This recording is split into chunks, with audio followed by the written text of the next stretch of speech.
Hello everyone, true English classes bye Ramesh sir में आपका स्वागत है। और दोस्तों, जैसा कि आप सभी को पता है, आपकी जो एग्ज़ाम डेट है वो आ चुकी है। जो फर्स्ट वीक है नवंबर का, उसमें आपके एग्ज़ाम स्टार्ट हैं। तो अब हमें जो अपनी तैयारियां हैं वो नेक्स्ट लेवल पर लेकर जानी है, और अपनी तैयारियों को मजबूत करने के लिए हमें आज से ही पूरा जोर लगा देना है, ताकि अपना सिलेक्शन हम श्योर कर सकें। तो हर बार की तरह आज फिर मैंने जो अपनी इंग्लिश क्लासेस हैं specially for air force XY group वो शुरू कर दी हैं। तो लीजिए शुरू करते हैं अपनी आज की वीडियो। तो स्टूडेंट्स, एयरफोर्स XY इंग्लिश आज से अब जब तक आपका एग्ज़ाम फर्स्ट यानी जो वीक है नवंबर का, तब तक अपनी क्लासेस चलती रहेंगी। और हमारा जो मकसद है हर बार की तरह, to secure your place in air force. तो इडियम्स की हम बात कर रहे हैं, और स्टूडेंट्स आप सभी को पता है इडियम्स कितने इम्पोर्टेंट है as far as air force XY concern. काफ़ी इम्पोर्टेंट है ये, और सारे जो इम्पोर्टेंट हैं, सिलेक्टेड हैं, मेमोरी बेस्ड हैं, ठीक है, वो हम लेकर आए हैं।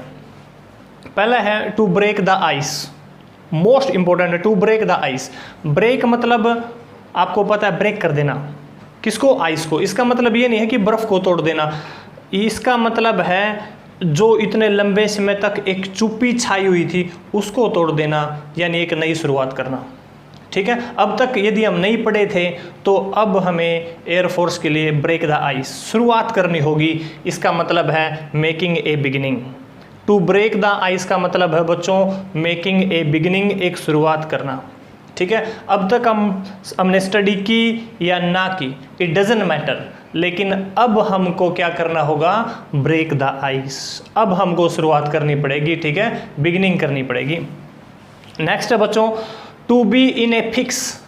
To be in a fix, ठीक है, इसका मतलब होता है, हिंदी में आपको बताऊं मैं, उलझन में होना। ठीक है, कई बच्चे अब भी तैयारियां नहीं कर रहे, ठीक है, कहाँ से शुरुआत करें, ठीक है, किस टॉपिक से हम शुरुआत करें, इंग्लिश पहले पढ़ूं, मैथ पहले पढ़ूं, ठीक है, यार इस तरीके से मतलब सोच में पड़े रहना, उलझन में रहना, अनेबल टू डिसाइड, ये डिसाइड न कर पाना, ठीक है, कि क्या काम करूं मैं, उलझन में होना, unable to decide. To beat about the bush. To beat about the bush का मतलब है इधर उधर की बातें करना, जो मेन चीज़ है, जो मेन टॉपिक है उसके ऊपर न आना, उसको बोलते हैं टू बीट अबाउट द बस। मतलब झाड़ी के चारों ओर चक्कर लगाते रहना, लेकिन जो काम करना है उस पर ना आना। इसका मतलब है टॉक इन एम्बिगुअस मैनर, अनेक बातें करते रहना, और जो कहने की जो बात है वो ना कहना, उसको बोलते हैं टॉक इन एम्बिगुअस मैनर, मतलब बीट अबाउट द बस। हमें भेजा गया हो किसी काम के लिए, ये बात कहनी है, ठीक है, और वो बात हम ना कहीं इधर उधर की बातें करते रहें, उसको बोलते हैं टू बीट अबाउट द बस। और स्टूडेंट्स जो नेक्स्ट है to bite the dust. To bite the dust, जैसे अपनी एयरफोर्स ने पाकिस्तान को हरा दिया था, ठीक है, इसका मतलब है टू बी डिफीटेड, किसी को पराजित कर देना, धूल चटा देना। डस्ट का मतलब आपको पता है, ठीक है, इसका मतलब होता है to be defeated. To blow one's own trumpet. Trumpet होता है एक तुरही, इसको हिंदी बोलते हैं तुरही, यानी एक म्यूजिकल इंस्ट्रूमेंट है ये, ठीक है, तो वो तुरही बजाते रहना। इसका मतलब ये है बच्चों boast about self. Boast about self, खुद के बारे में बातें करते रहना, सेखी बगारना, यानी टॉक अबाउट वन सेल्फ, खुद के बारे में बातें करना और किसी की न सुनना, इसका मतलब होता है। नेक्स्ट है to bell the cat. To bell the cat, बिल्ली के गले में घंटी बांधना, आपने सुना होगा हिंदी में, ठीक है, तो इसका मतलब होता है to do something at personal risk. ऐसा कोई भी काम हम करें लेकिन खुद की जान का जोखिम होना, उस पर्सनल रिस्क पे जो काम हमें करना उसको बोलते हैं। और नेक्स्ट है बच्चों to breathe one's last. Breath मतलब सांस लेना, लास्ट मतलब अंतिम, तो आप समझ सकते हो अंतिम सांस लेगा तो बंदा क्या करेगा? टू डाई, इसका मतलब है बच्चों मर जाना। और आज की वीडियो में जितने भी इडियम्स करवाए जाएंगे पूरी कोशिश रहेगी कि सारे ही इंक्लूड कर लिए जाएं जो इम्पोर्टेंट है। और स्टूडेंट्स जो नेक्स्ट जो इडियम्स है जिसकी हम बात करने जा रहे हैं to be on one's last legs, समझने की ज़रूरत है, लास्ट लेग्स, ठीक है। यदि हम किसी के साथ फाइट कर रहे हैं, ठीक है, बिल्कुल सामने किसी के साथ फाइट कर रहे हैं और लास्ट में हम सिर्फ एक लेग्स के ऊपर रह जाएं, लड़ते लड़ते एक लेग्स के ऊपर रह जाएं, ठीक है, इसका मतलब हम प्रॉब्लम में हैं। इसका मतलब अबाउट टू कोलैप्स, कोलैप्स मतलब ढह जाना, गिर जाना, इसका मतलब हम गिरने ही वाले हैं। तो पेपर में यदि आए to be stand on one leg, इसका मतलब है टू कोलैप्स, गिर जाना, ठीक है। कोलैप्स मतलब गिर जाना, कोई मकान है ढह जाए, हम लड़ते लड़ते गिर जाएं तो हम क्या हो गए, कोलैप्स। बॉक्सिंग कर रहे हैं, दो एक गिर जाता है तो उसको बोलते हैं कोलैप्स हो जाना। तो यदि हम अपनी दोनों टांगों पे खड़े लड़ रहे हैं, एक लेग पे हम आ जाते हैं लड़ते लड़ते, इसका मतलब हम गिरने वाले हैं, अबाउट टू कोलैप्स। नेक्स्ट है to build castles in the air, हवाई किले बनाना, आपने सुना होगा हवाई किले बनाना, ये प्लान बनाना फिर वो प्लान बनाना, ठीक है, भविष्य के बारे में मैं ऐसा करूँगा, मैं ये करूँगा, इसका मतलब है मेक विजनरी स्कीम्स। विजनरी होता है भविष्य की, भविष्य में स्कीम्स बनाना, प्लान बनाना, भविष्य के प्लान बनाना, ठीक है, इसको बोलते हैं build castles in the air. Present में कोई काम न करना, सिर्फ भविष्य में प्लान बनाते रहना, उसको बोलते हैं build castles in the air. Next है to burn candles at both ends, ठीक है, आपके पास एक कैंडल है, ठीक है, उसको आप दोनों साइड से बर्न कर रहे हो, दोनों साइड से आप बर्न कर रहे हो, इसका मतलब उस कैंडल को आप जल्दी जला देना चाहते हो। तो इसका मतलब ये है to burn candles at both ends का मतलब ये है कि धड़ल्ले से रुपए खर्च करना, ठीक है, जैसे कैंडल को दोनों तरीके से हम दोनों साइड से जलाएंगे जल्दी जल जाएगी, उसी प्रकार मतलब मनमर्जी से रुपए खर्च करना, स्पेंड लेविशली, ठीक है, बहुत ज़्यादा रुपए खर्च करना, इसका मतलब होता है। पेपर में आए to burn candles at both ends का मतलब है स्पेंड लेविशली, ठीक है, बिना सोचे विचारे रुपए खर्च करना। नेक्स्ट है टू बर्न वंस बोट्स, ठीक है, बर्न कर देना किसको, वंस बोट्स, यानी जो किश्ती है किसी की उसको बर्न कर देना, या खुद की किश्ती को बर्न कर देना, खुद की नाव को बर्न कर देना, ठीक है, ये समुंदर है, ठीक है, और यहाँ यदि हमारी ये नाव है, ये नाव है और इसको हम बर्न कर देते हैं तो समुंदर से जो तट के ऊपर बाहर आने का फिर कोई रास्ता नहीं रह जाता है, फिर हम बाहर नहीं आ पाएंगे। खुद की या अपने दोस्त की जो नाव है उसको हम डुबो देते हैं, बाहर नहीं आ पाएंगे, तो इसका मतलब है point of no return. Return मतलब लौटना, नो नहीं, वापिस लौटने का कोई पॉइंट ना रहना। खुद की नाव को हम डुबा देते हैं, ठीक है, बर्न कर देते हैं, जला देते हैं, तो फिर वापिस आने का no point. One's wit's end, wit होता है बुद्धि, एंड मतलब समाप्त हो जाना, ठीक है, यदि बुद्धि समाप्त हो जाती है तो क्या होगा, तो हम अनेबल हो जाएंगे, डिसाइड नहीं कर पाएंगे राइट एक्शन, तो सही एक्शन हम फिर नहीं ले पाएंगे, सही कार्य नहीं कर पाएंगे। कब, यदि हमारी जो विट है वो एंड हो जाती है, हमारी बुद्धि यदि समाप्त हो जाती है। नेक्स्ट है to be true, to be true सच्चा साबित होना, किसके प्रति, टू वंस साल्ट, नमक का। ये कहते नहीं हमें नमक खाया है तो कर्ज चुकाना पड़ता है नमक का, यदि हमें नमक खाने के बाद हम ट्रू रहते हैं तो इसका मतलब बच्चों, इसका मतलब है बच्चों प्रूव फेथफुल, वफादार सिद्ध होना, ठीक है। यदि हम साल्ट, किसी का साल्ट खाने के बाद यदि हम ट्रू रहते हैं, सच्चे रहते हैं, तो इसका मतलब है प्रूव फेथफुल, यानी प्रूव मतलब सिद्ध होना, फेथफुल मतलब वफादार, आसानी से याद रख सकते हो। To bury the hatch, hatch होता है जो अंडा है उसका ऊपरी जो खोल है उसको बोलते हैं हैच। बरी मतलब दफना देना, यदि उस आलतू फालतू चीज़ को दफना देने का मतलब है मेक पीस, शांति बनाना, फॉरगेट एनिमिटी, दुश्मनी को भूल जाना। यदि किसी के साथ अपनी ऊंच नीच बात हुई है, दो छोटी छोटी बातें जो प्रॉब्लम क्रिएट कर रही हैं, जो किसी काम की नहीं है, व्यर्थ हैं, अंडे के खोल के समान जो किसी काम नहीं आती, और वो दुश्मनी बनाए हुए हैं, तो हमें बरी कर देना चाहिए उनको, तभी पीस होगी, तभी हम एनिमिटी को भूल पाएंगे। इसका मतलब ये होता है। To be at large, large मतलब कोई चीज़ विशाल हो जाना, ठीक है, और कोई इंसान जब ज़्यादा विशाल हो जाता है, मतलब किसी चीज़ का गमन नहीं करता, किसी की बातें नहीं सुनता, तो वो समस्याओं से क्या हो जाता है, फ्री हो जाता है, आज़ाद हो जाता है। दुनिया कुछ कहती रहे, वो लार्ज हो जाए, सुने ना किसी की, ठीक है। तो इसका मतलब होता है टू बी एट लार्ज का मतलब होता है फ्री हो जाना, आलतू फालतू चीज़ों से आज़ाद हो जाना। लार्ज विशाल हो जाना मतलब फ्री हो जाना। To break the news, break the news वैसे ही किसी के बारे में बातें बना लेना। टू ब्रेक द न्यूज़ इसका मतलब होता है टू गिव बैड न्यूज़, दूसरों के पास बुरी खबर पहुंचाना, ठीक है। यहाँ से बात उठाई, वहाँ से बात उठाई, कुछ होते हैं ऐसे लोग। टू ब्रेक द न्यूज़ बिना काम की खबरें बनाना, इसका मतलब होता है बच्चों टू गिव बैड न्यूज़, ठीक है। 16 we have completed 16 idioms, now we are going to talk about 17। और स्टूडेंट्स ये प्रॉमिस है मेरा, इन्हीं में से पेपर में आएंगे, आपने अच्छे तरीके से इनको याद कर लेना है, ठीक है। इनसे बाहर नहीं आएगा। जहाँ तक इंग्लिश की बात है, आसान सी इंग्लिश पूछी जाती है, चाहे एयरफोर्स XY की बात है, चाहे फिर नेवी की भी बात है। जो नेक्स्ट इडियम्स है जिसकी हम बात करने जा रहे हैं, to be in good books, to be in good books, अच्छी बुक में अपना नाम होना। इसका मतलब ये है in favour of a good person, अच्छे व्यक्तियों के पक्ष में होना।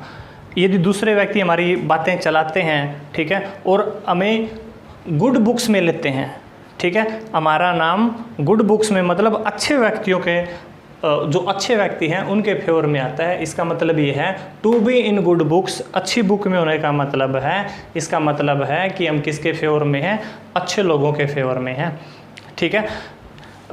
यदि दूसरे कह रहे हैं कि वो इंसान अच्छा है, इसका मतलब हम गुड बुक्स में हैं, और गुड बुक्स में हैं तो in favour of good person, अच्छे व्यक्तियों के फेवर में हैं।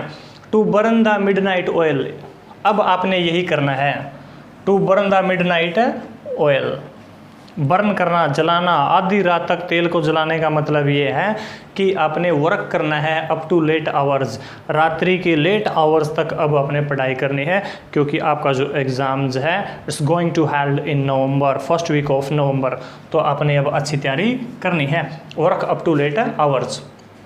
नेक्स्ट है to be under a cloud, to be under a cloud, cloud के नीचे रहने का मतलब है संदेह में रहना, क्या करें क्या ना करें, अंडर सस्पिशन, ठीक है, संदेह में होना। क्लाउड के नीचे रहने का मतलब है संदेह, अभी हमारा जो संदेह है उसी में हम क्लियर नहीं हुआ है संदेह। To add fuel to the flame, या फायर भी हो सकता है, यहाँ पेपर में यहाँ फायर भी आ सकता है, आग में घी डालना, इसका मतलब है जो मैटर है उसको मेक हमने कर दिया वर्ष, और ज़्यादा बिगाड़ दिया। किसी की लड़ाई हुई और हमने और थोड़ी सी बात बीच में जाके कह दी ताकि उनकी लड़ाई और तगड़ी हो जाए और मजबूत हो जाए, इसका मतलब ये है to add fuel to the flame और fire. To born with a silver spoon in one's mouth, ठीक है, जब किसी का जन्म हो और सिल्वर स्पून से उसको कोई चीज़ पिलाई जाए, कहने का अर्थ ये है कि एक धनी परिवार में जन्म लेना। तो इसका मतलब ये है silver spoon in one's mouth, कब, जन्म के टाइम पे ही, तो इसका मतलब है रिच फैमिली, इसका मतलब होता है रिच फैमिली में जन्म लेना। Nipped in the bud, nipped in the bud, इसका मतलब है कोई चीज़, कोई प्रॉब्लम क्रिएट हो रही है, ठीक है, उसको डिस्ट्रॉय कर देना, इन द बिगिनिंग, शुरुआत में ही उसको डिस्ट्रॉय कर देना, ठीक है। आतंकवादी अभी पनपने शुरू हुए हों वहीं उनको डिस्ट्रॉय कर देना, ठीक है, इसको बोलते हैं स्टार्टिंग में ही कोई प्रॉब्लम को ख़त्म कर देना, निप्ड इन द बड इसका मतलब होता है। नेक्स्ट है to cry for the moon, चांद के लिए चिल्लाना, कि भी मुझे ये चांद मिल जाए उसके लिए चिल्लाना। तो चांद तो मिलेगा नहीं, इसका मतलब है इम्पॉसिबल थिंग के लिए एस्पायर करना, असंभव चीज़ की मांग करना, ठीक है, आसान है ये। To cut a sorry figure, to cut a sorry figure, लास्ट में सॉरी बोलना पड़े। गिव पुअर शो, ठीक है, हमसे आशा है कि अच्छा प्रदर्शन करेंगे लेकिन लास्ट में वैसा परफॉर्म ना कर पाएँ तो उसको बोलते हैं to cut a sorry figure. Next है to cry over spilt milk, अब पछताए क्या होत है जब चिड़ियाँ चुग गई खेत, ठीक है, दूध फट गया है अब पछताने का कोई फ़ायदा नहीं, इसका मतलब है टू रिपेंट, पश्चाताप करना, ठीक है। जैसे अब आपके पास चांस है ठीक है, काफ़ी मेहनत करने का अब आपके पास चांस है, अपना जो प्लेस है वो एयरफोर्स XY में सिक्योर करने का आपके पास चांस है। ठीक है, टू ड्रा द लॉन्ग बो, टू ड्रा द लॉन्ग बो, टू ड्रा द लॉन्ग बो, किसी की प्रशंसा शुरू करें और प्रशंसा से रुके ना, प्रशंसा करते रहें, एक लंबी लाइन खींच देना, इसका मतलब है एग्जैजरेट, अतिशयोक्ति, बढ़ा चढ़ा के किसी की प्रशंसा करना, ज़्यादा किसी के बारे में बातें करना, उसको बोलते हैं एग्जैजरेट। तो नेक्स्ट जो वर्ड है जिसके बारे में हम बात कर रहे हैं, we are going to talk to dig the grave. Dig, grave होता है कबर, डिग खड्डा बनाना, खुदाई का काम जिसको बोलते हैं डिग। तो इसका मतलब है अपनी ग्रेव, अपनी जो कब्र है हम खुद ही बना लें। ठीक है, इसका मतलब खुद को क्या कर लिया हमने, इसका मतलब है खुद को क्या कर लिया, डिस्ट्रॉय, खुद को डिस्ट्रॉय कर लेना। इसका मतलब ये है खुद को डिस्ट्रॉय कर लेना। ठीक है, to destroy oneself. To fall flat, to fall flat, fall मतलब गिर जाना, फ्लैट होके गिर जाना। इसका मतलब ये है टू हैव नो इफेक्ट, कोई असर ना होना। जैसे पाकिस्तान ने पूरी कोशिश की 370 ना लगे ना, ठीक है, जो 370 का जो रूल है वो लागू ना हो, लेकिन उसका कोई इफेक्ट नहीं हुआ, तो यानी उनके जो प्रयास थे वो सारे क्या हुए, टू फॉल फ्लैट। नेक्स्ट है आयरन विल, लोहे के समान इच्छा। आयरन विल, लोहे के समान इच्छा, इच्छा शक्ति की ये काम तो करना ही है, इसका मतलब है स्ट्रॉन्ग विल। अब आपने स्ट्रॉन्ग विल बनाने की ज़रूरत है आप सभी ने। ठीक है, मजबूती से आपने एक दृढ़ इच्छा शक्ति के साथ तैयारी करनी है कि इतने आवर्स तो दिन में हमने पढ़ना ही पढ़ना है। स्ट्रॉन्ग विल आपकी ज़रूरी है। To get into hot water, ठीक है, अपने आप गर्म पानी में चले जाना। To get into hot water, ठीक है, इसका मतलब है डिफ़िकल्ट सिचुएशन, कठिन समस्या, समस्या को मोल लेना, कठिन समस्या सामने आ जाना। To flag a dead horse, dead horse, जो घोड़ा पहले मर चुका है दोबारा उसको दौड़ाने की कोशिश करना, इसका मतलब है इंटरेस्ट लेना किसमें, ओल्ड मैटर्स में। जो मैटर्स हमारे पहले अनसक्सेसफुल हो चुके हैं उनमें दोबारा इंटरेस्ट लेना, इसका मतलब है to flag a dead horse. Next है to gain ground, gain ground, ठीक है, अब पहाड़ से हम नीचे गिरने जा रहे हैं, ठीक है, किसी तरीके से हम ग्राउंड के ऊपर आते हैं, इसका मतलब हम स्लोली धीरे धीरे सक्सीड, सफल हो जाते हैं अपनी जान बचाने में, क्योंकि हमने ज़मीन के ऊपर हम आ गए हैं, ग्राउंड के ऊपर हम आ गए हैं। ग्रीस द पाम, पाम हथेली के ऊपर, ठीक है, ग्रीस, इसका मतलब है जब भी हथेली की बात आए, पाम की बात आए, इसका मतलब ब्राइब, टू ब्राइब, रिश्वत, ब्राइब का मतलब होता है रिश्वत। जो नेक्स्ट है टू टेक अप आर्म्स, हथियार उठा लेना, हथियार उठाएंगे तो सीधी सी बात है टू फाइट, लड़ाई करना। टू थ्रो कोल्ड वाटर, ठंडा पानी फेंक देना। टू डिस्करेज, निरुत्साहित कर देना, निरुत्साहित कर देना, ठीक है, मतलब किसी में गुस्सा है, ठीक है, तो या कोई बड़ा प्लान बनाया, किसी ने बहुत ज़्यादा बड़ा प्लान बनाया कि मैं ऐसा करूँगा, और तभी कुछ उस प्लान के बारे में कुछ हम नेगेटिव बातें कर दें, तो इसका मतलब है टू थ्रो कोल्ड वाटर, उस बंदे को हमने क्या कर दिया, डिस्करेज कर दिया। नेक्स्ट है to worship the rising sun, उगते हुए सूर्य को सलाम करना, उगते हुए सूर्य की प्रार्थना करना, पूजा करना, इसका मतलब ये होता है। इसका मतलब है to respect becoming powerful person, उस व्यक्ति की रिस्पेक्ट करना, उस व्यक्ति की इज्जत करना जो पावरफुल बनता जा रहा है, और ये सच्चाई है इस टाइम पे, उसी व्यक्ति को लोग रिस्पेक्ट कर रहे हैं जिसकी कुछ अचीवमेंट्स है, जिसने कुछ प्राप्त कर लिया है या जो कुछ प्राप्त करने जा रहा है। जब लगता है कि ये बंदा तो कुछ समस्याओं में जा रहा है, ठीक है, उसको फिर कोई पूछता भी नहीं है, ठीक है। तो है to worship the rising sun का मतलब है रिस्पेक्ट बिकमिंग पावरफुल, इसलिए आप भी पावरफुल बने, जो प्राप्त करें, फिर जो लोग आपसे बातें भी नहीं करते हैं वो आपको सैल्यूट करेंगे। तो स्टूडेंट्स जो नेक्स्ट इडियम्स हैं 40th, to read between the lines, to read between the lines, आपके सामने एक पोइम रखी जाती है, ठीक है, और आप पोइम को पढ़ते ही उसका अर्थ समझ जाते हैं, ठीक है, लाइनें उसके बीच में जो अर्थ छिपा हुआ उसको आप समझ जाते हैं। इसका मतलब ये है स्टूडेंट्स अंडरस्टैंड हिडन मीनिंग, यानी जो छुपा हुआ अर्थ है उसको समझ जाना। To read between the lines का मतलब है लाइन के बीच में जो बातें हैं उनको समझ जाना, इसका जो मतलब कंक्लूजन है उसको समझ जाना। अंडरस्टैंड हिडन मीनिंग, जो उसमें अर्थ छिपा हुआ है उसको समझ जाना।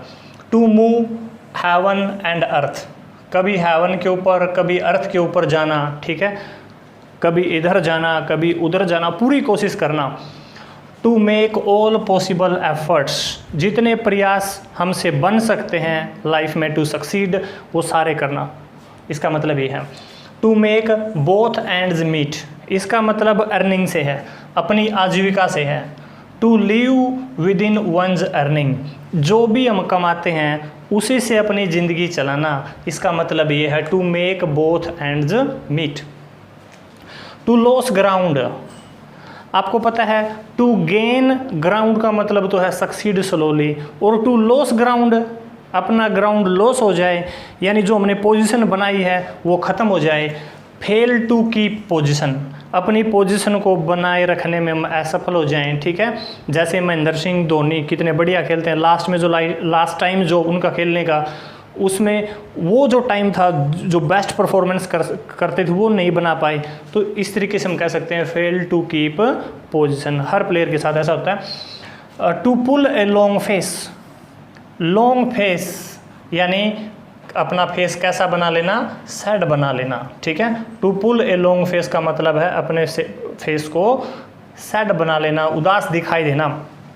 To keep fingers crossed, to keep fingers crossed, जब हम अपने रिजल्ट का इंतज़ार कर रहे हैं, ठीक है, तो अपनी फिंगर्स को क्रॉस्ड कर लेते हैं, ठीक है। या फिर हम कोई स्टेज पे कोई परफॉर्मेंस दी है उसके रिजल्ट का हम इंतज़ार कर रहे हैं जजेस से, तो भी फिंगर को क्रॉस्ड कर लिया जाता है। इसका मतलब ये है वेट करना, एक्सपेक्टेडली, यानी आशा लगाना, पूरी आशा के साथ इंतज़ार करना, इसका मतलब ये होता है। To make hay while the sun shines, यानी धूप सेकना, जब सूर्य निकला हुआ है उसी टाइम धूप सेकना, इसका मतलब क्या है। टू सीज, हथिया लेना, अपॉर्चुनिटी, अवसर को, एट द राइट टाइम, सही टाइम पर अवसर को हथिया लेना। अब जैसे आपके सामने सही अवसर है धूप सेकने का, मेहनत करने का। To kick the bucket, to kick the bucket का मतलब अपने याद रखना है to die, kick the bucket, किक मार देना बकेट को, इसका मतलब है to die. Keep the wolf, भेड़िए को कहाँ से रखना, अपने दरवाजे से दूर रखना, याद रखना, इसका मतलब होता है to avoid starvation, to starvation, भूखमरी को अवॉइड करना, ताकि वो अपनी दहलीज पे जो भूखमरी है वो घर में ना पहुँचे। भेड़िए को दूर रखने का मतलब है भूखमरी को दूर रखना। Keep body and soul together, इसका मतलब जो आत्मा है और जो दिमाग है उनमें संतुलन बनाए रखना, ठीक है। शरीर में और दिमाग में संतुलन का मतलब है मेंटेन लाइफ, ज़िंदगी को मेंटेन बना के करना, संतुलन बना के रखना ज़िंदगी में, ठीक है। ये नहीं कि शरीर कुछ कहता हो दिमाग कुछ कहता हो, तो वो तो फिर अनमेंटेन हो जाता है। नेक्स्ट है टू लीव, मोस्ट इंपॉर्टेंट है, to leave no stone unturned, कोई भी पत्थर नहीं छोड़ना है, मैंने सारे अनटर्न कर देने हैं, सारे पलट देने हैं। इसका मतलब है जितनी कोशिश हम कर सकते हैं टू सक्सीड इन लाइफ, सारे काम हमने करने हैं, इसका मतलब ये होता है। इसका मतलब होता है to make all efforts possible efforts, जितने प्रयास हम कर सकते हैं वो सारे प्रयास करना। अब आप सभी ने भी जितने आप प्रयास कर सकते हो टू सेलेक्ट इन एयरफोर्स, आपने वो सारे प्रयास करने हैं। तो स्टूडेंट्स, इस वीडियो में मैंने आपको 50 मोस्ट इम्पोर्टेंट इडियम्स और कुछ ऐसे हैं जो पिछले एग्जाम्स में भी इनमें से आए थे, ये इसमें मैंने करवाए हैं और काफ़ी चांसेस हैं इनके आने की। तो एक ही वीडियो में मैंने कोशिश की है जितने भी मोस्ट इम्पोर्टेंट इडियम्स हैं फॉर एयरफोर्स XY ग्रुप के लिए वो सारे मैंने करवाए हैं। तो स्टूडेंट्स, ये वीडियो यदि अच्छी लगी है तो चैनल को सब्सक्राइब जरूर कीजिएगा, बेल आइकन को प्रेस कीजिएगा, ताकि मेरी हर वीडियो का नोटिफिकेशन, जो भी वीडियो अब हम नवंबर तक एयरफोर्स XY के लिए बनाने जा रहे हैं, सब का नोटिफिकेशन आपके पास सबसे पहले पहुंचे। Thanks for watching, thank you, good bye.